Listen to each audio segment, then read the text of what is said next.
So, one of the questions that I often ask couples that come in for premarital counseling, or singles who want to come out and just talk out their current relationship, or want to get into a better headspace before entering into a new relationship, is if this person never changes, are you at peace with them being exactly as they are today?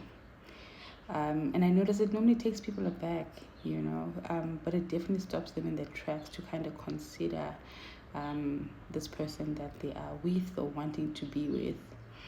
When it comes to dating and courting, one of the most dangerous traps we fall into is committing to someone's potential instead of the reality.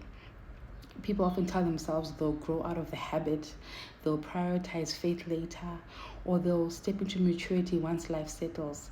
But here's the truth, eh? Love built on maybe someday is a house on sand. Faith calls us to walk in wisdom, not wishful thinking. Potential is not a promise, it's a gamble. When we fixate on someone, what someone could become or overlook who they are, that's where resentment, disappointment, and spiritual misalignment normally takes root. God doesn't call us to love hypothetical versions of people. He calls us to love others as He's created them, flaws and all, while trusting Him, not our own timeline to shape their story.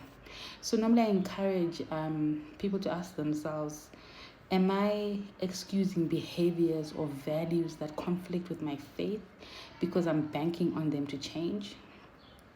Do I feel responsible to fix or inspire this person rather than trusting God to work in their heart?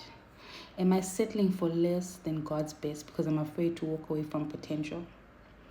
The thing is, commitment requires radical honesty, and I always encourage couples, the sooner you get this, the better. You want to have the hard conversations as early as possible. Radical honesty is saying, I choose you as you are, not as I imagine you to be. This doesn't mean stop believing in growth. It means stop depending on it.